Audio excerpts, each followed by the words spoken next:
Hola comunidad de 100% fiscal, hoy hablaremos de efectos fiscales de la sucesión testamentaria, recomendaciones para herederos y empresarios.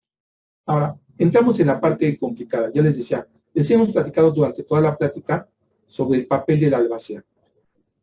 Si les tocó ser albaceas a ustedes o van a nombrar a un albacea, el albacea debe ser alguien con muchas capacidades. A lo mejor no tiene los conocimientos, pero se tiene que asesorar para que mañana no pierda sus derechos o entregue cuentas correctamente. Y yo les decía, nuestro código es altamente machista, altamente fuera de toda la realidad. Y este texto que les puse en el segundo renglón está exactamente textual de código. Dice, la mujer casada mayor de edad podrá hacerlo, o sea, se refiere al albacea, sin la autorización de su esposo. Además, imagínense en qué código estamos en esto, ¿no? ¿Sí?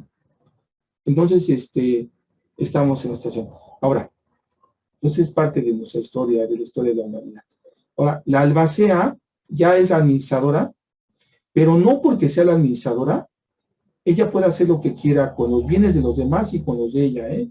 Ella ya no puede no puede ya empezar a utilizarlos, dispersarlos, venderlos. Lo único que puede vender los sucesores, o sea, los herederos, los legatarios o el albacea, son sus derechos, no los bienes. Entonces nos encontramos con que es que ya vendió el bien. No, espérame, eso es un delito. Lo que puede vender esos son sus derechos. ¿Se acuerdan que hemos visto mucho, con muchos clientes que me dicen, oye, es que yo quiero comprar una casa de remate? No, tú no vas a comprar la casa, vas a comprar los derechos de esa casa.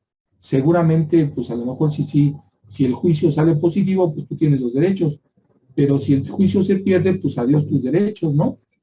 ¿Sí?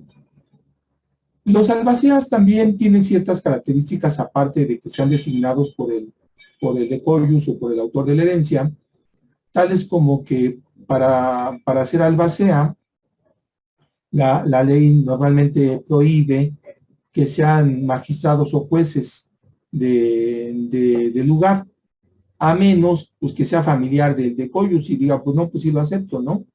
Pero normalmente violando esas discusiones no puede ser, ¿sí?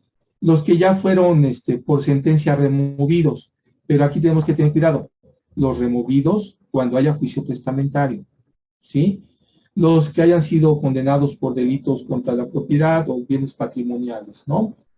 Los que no tengan un modo honesto de vivir, y ahí, bueno, se interpretan 20,000 cosas, ¿sí?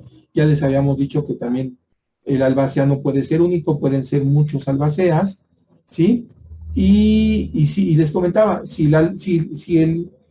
entre los parientes de la sucesión no se ponen de acuerdo, pues el juez va a terminar nombrando a un albacea. Y él lo va a escoger, ¿eh? Y le va a decir, pues técnicamente es una orden judicial lo que están recibiendo. Entonces tenemos esas situaciones que son muy, muy importantes. ¿Sale? Y vuelvo a repetir mi frase de toda la plática. Hay cuestiones que van a cambiar de un estado a otro, ¿sí? Porque los códigos pueden ser diferentes en una entidad como diferentes en otra entidad. Lo que estamos combatiendo nosotros fiscalmente y de sucesión en la Ciudad de México, puede ser que el Código del Estado de México tenga alguna variante en ese esquema, y si nos vamos a Tlaxcala, y si nos vamos a Puebla, y si nos vamos a otro estado, pues el esquema también nos puede dar una regla diferente, ¿no? Sí. Igual pasa con la situación, este tipo de situaciones, ¿no?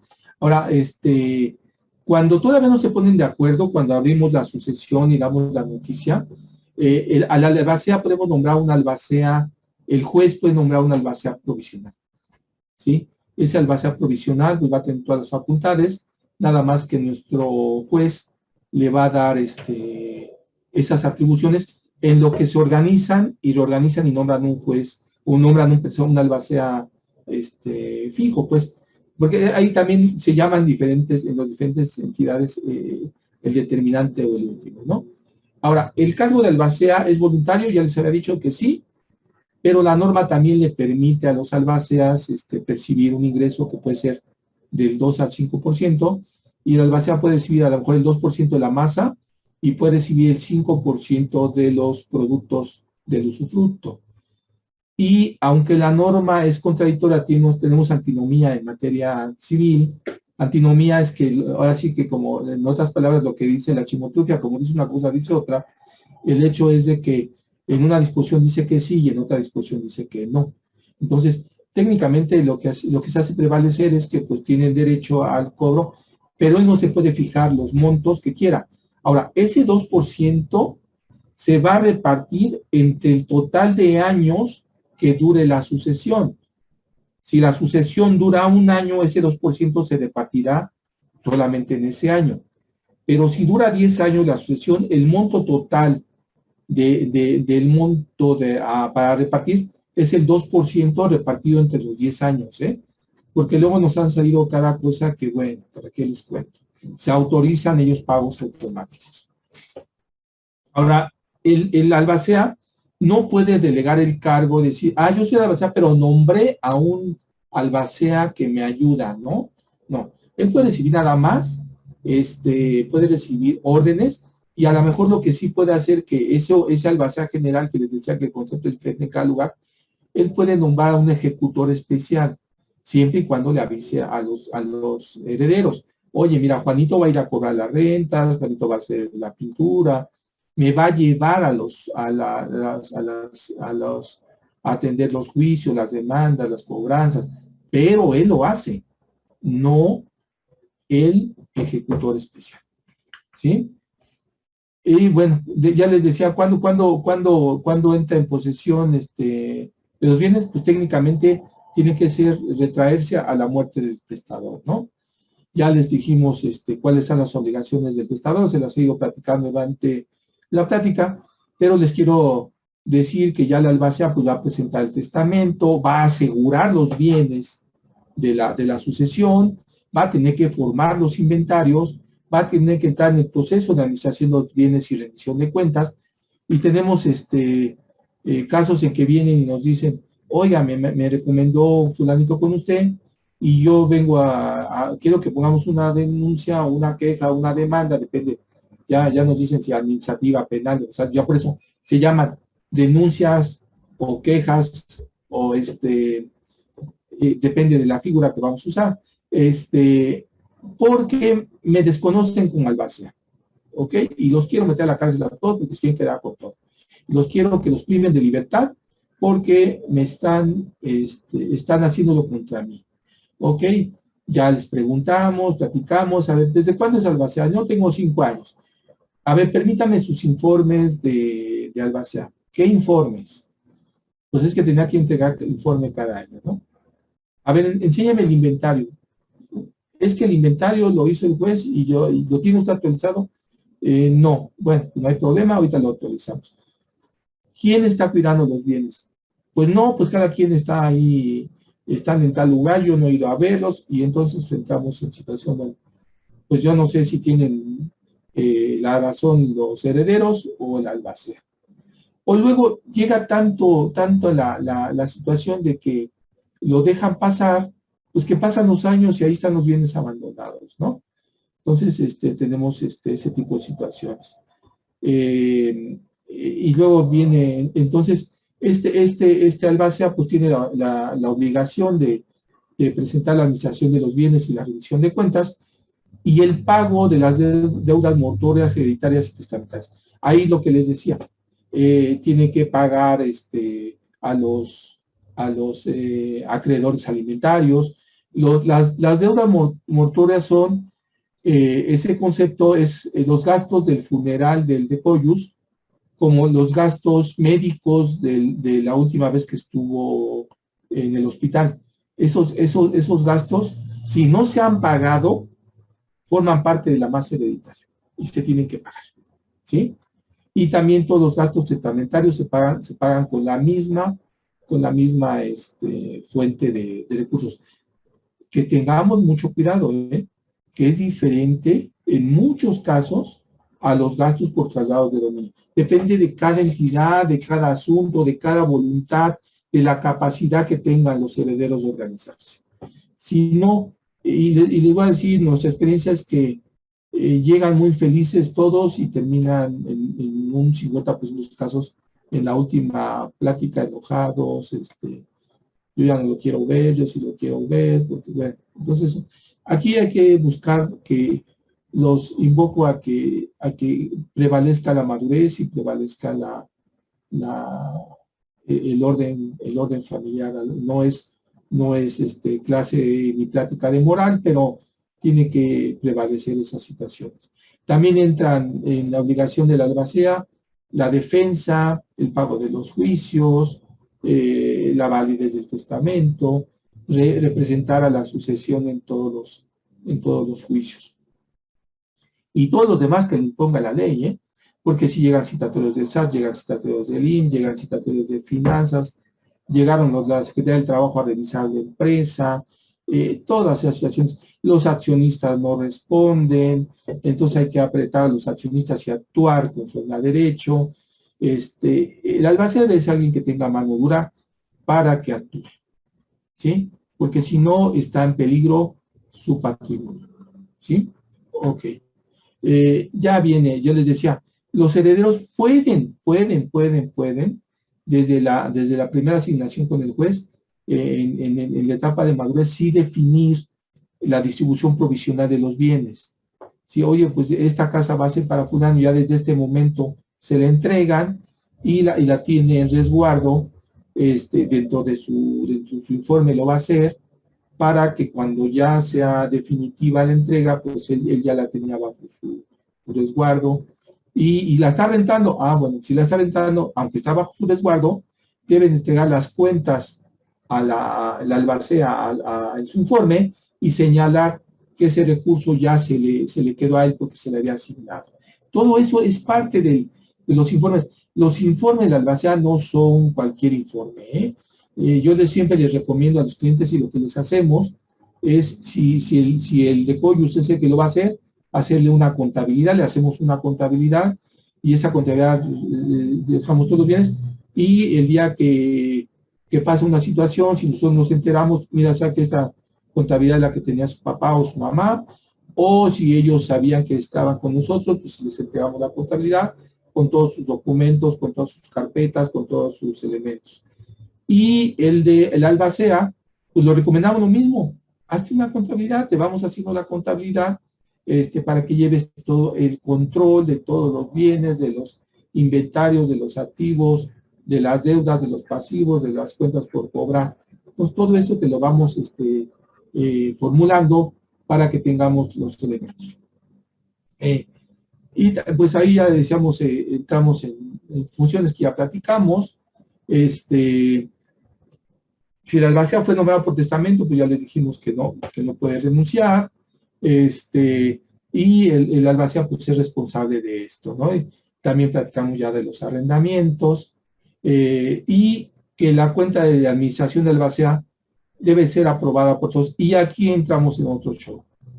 Ya la albacea ya hizo su informe y resulta que no están de acuerdo. Por eso es una contabilidad muy bien hecha para que no haya situaciones. Hay casos que está el albacea cuidando los bienes y él es el responsable de los bienes, pero hay un heredero que le dejaron un edificio y dice, es que el albacea lo está haciendo mal.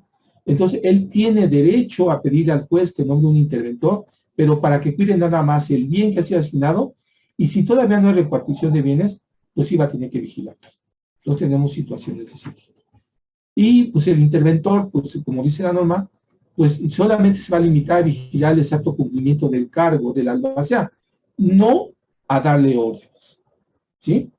Ok. Ya les decía, ya quieren pagar deudas y quieren pagar deudas si todavía no está hecho el inventario. No, primero hay que tener el inventario realizado. Ya les había comentado, los cargos de albacea, pues, ¿por qué se pierden? Porque pues lo cuestionan los demás, ¿no?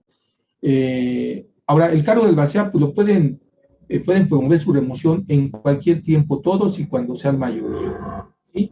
Y esos incidentes, pues, detienen la sucesión testamentaria, ¿sí? Eso que podría ser muy rápido lo vamos deteniendo. Ya viene el inventario, ya terminaron de pagar las deudas, y ya recuperaron cuentas por cobrar, créditos, una serie de cosas, y entonces ya están listos para el inventario ya, y entonces proceden a la liquidación de la herencia. Ya les comenté, hay procedimientos especiales en que dice, pues esperamos a que nos dé la sentencia el juez y nos repartamos, o ya informamos al juez que tenemos todo en orden, procedemos a la distribución, ¿sí? Ya les dije, los inventarios pues se levantan de acuerdo al Código Civil y a principios de contabilidad también, pero yo les recomiendo que hagan las dos cosas, ¿no? Ya concluido y aprobado judicialmente procede la liquidación de la herencia y entonces se hacen todos los pagos, ¿sí? Ahí también, ahí hay que meter en los gastos de la albacea, pues los gastos que él hace de mantenimiento de los bienes, de administración de los bienes, y lo tiene que hacer de forma muy, muy pegada a la legalidad, ¿no?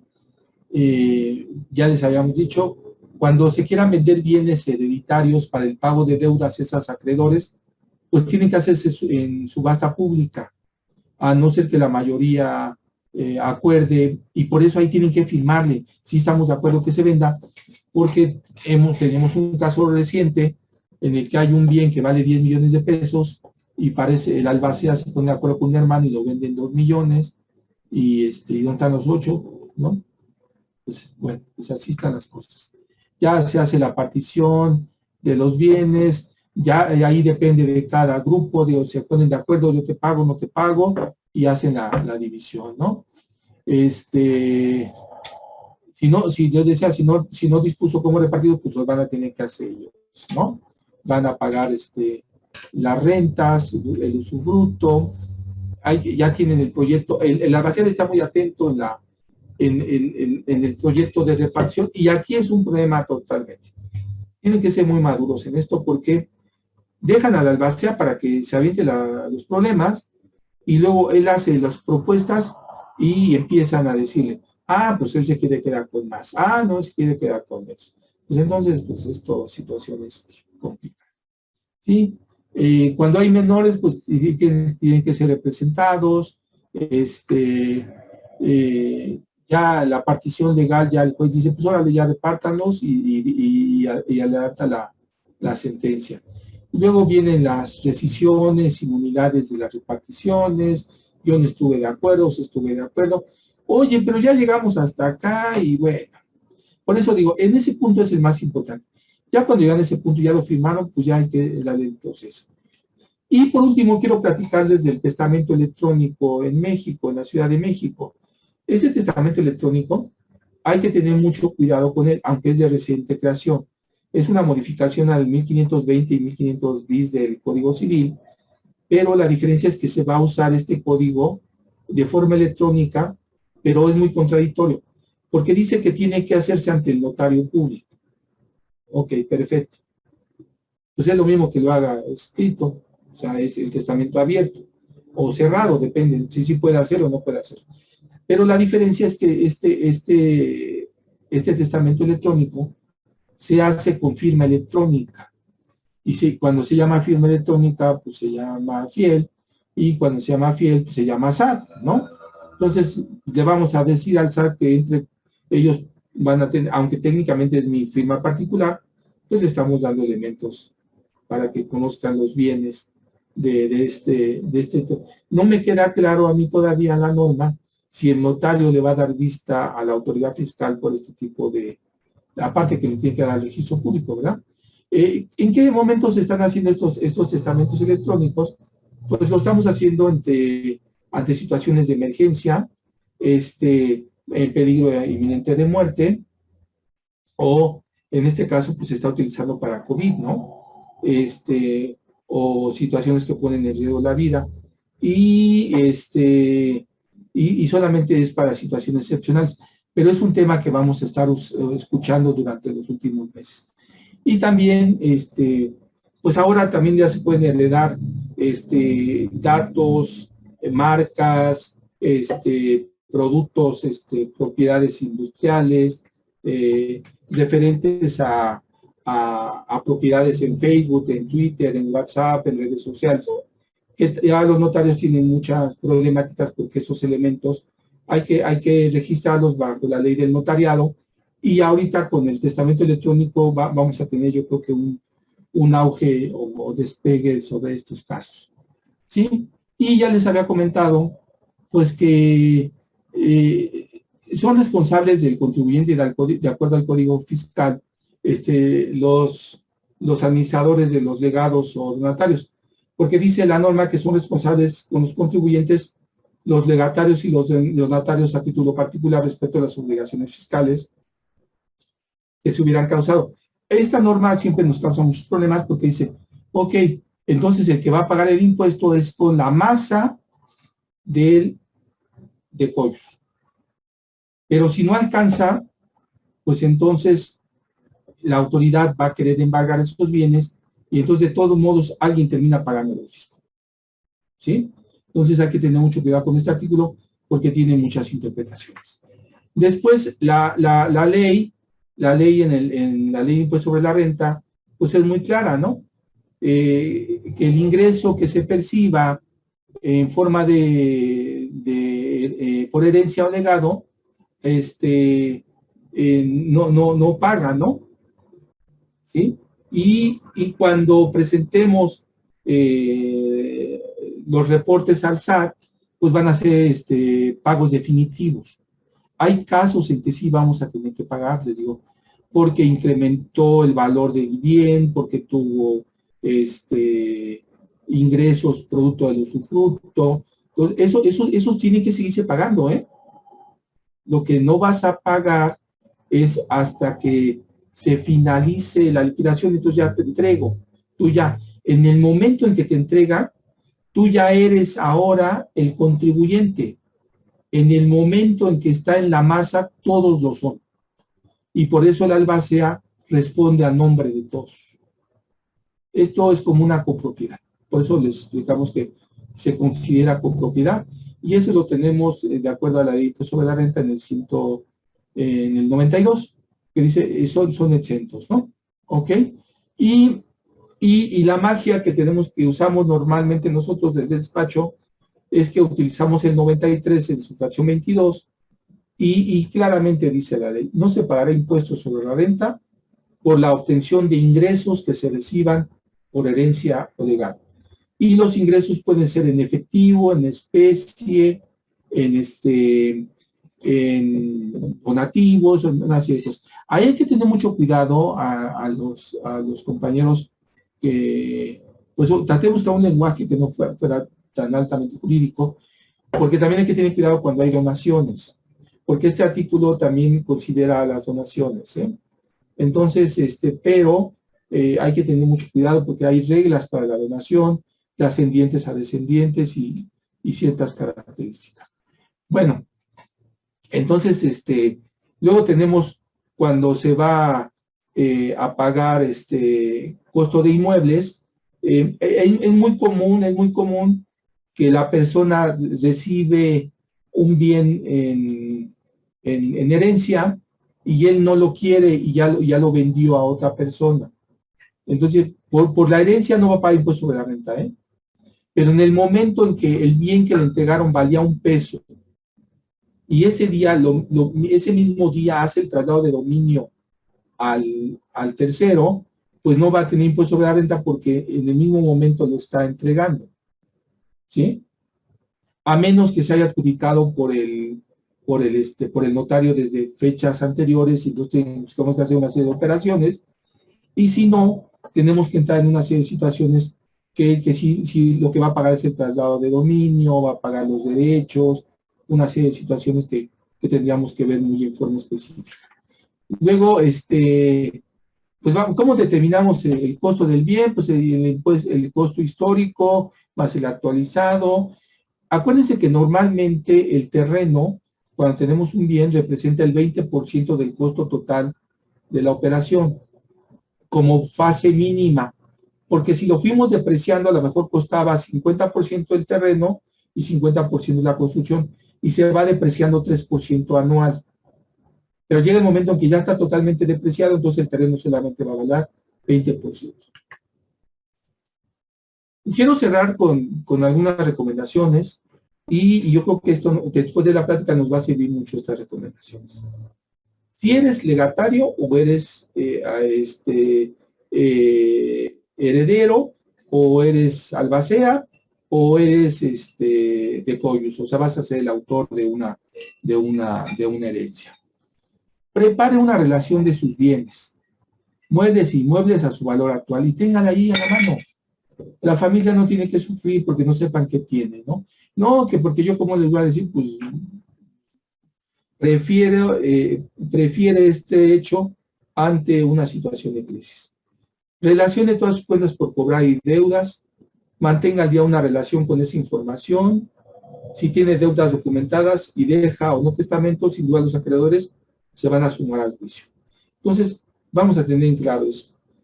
Si no lo tenemos, los acreedores van a aparecer. Y recuerde que lo señalado en su testamento puede modificarlo cuantas ocasiones usted lo quiera, pero cancele el otro testamento. ¿Sí? Ahora, si usted es albacea, recuerde que tiene obligaciones que cumplir. Recuerde que debe levantar inventario, reportar a todo lo que se comprometió, y no hacerlo puede significar sanciones, y si es heredero incluso puede perder su derecho a ello. ¿Sí? También piense con calma a quién o cómo dejará sus bienes, sean específicamente a quién por su nombre correcto y determinando específicamente ello, es decir, aclare perfectamente su voluntad. Trate de realizar y dictar su testamento cuando aún esté usted en uso de sus facultades físicas y mentales. No que lo lleven en la silla, no que lo lleven en todo, porque si no ahí vamos a tener problemas. Y pidan al notario que les aclare todas y cada una de sus dudas. Pues para eso lo contratamos, pues para que nos diga qué queremos, ¿no? Ahora, también recuerde que no todos sus deseos y voluntades serán válidos, aun y cuando los exprese en su testamento. ¿Sí? Ya vimos cuáles sí, cuáles no.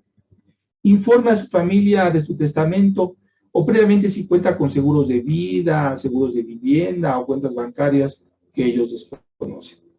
Y recuerde que la sucesión testamentaria y su traslado de dominio no implican el pago de impuestos, pero sí se pagan contribuciones por sus frutos o por sus bienes. Las herencias o legados consistentes en fideicomisos tienen límite de vida, ¿sí? Una generación. Solo podrá transmitir con herencia o legado aquel bien, mueble o inmueble que cuente con documentos para demostrar su legítima propiedad.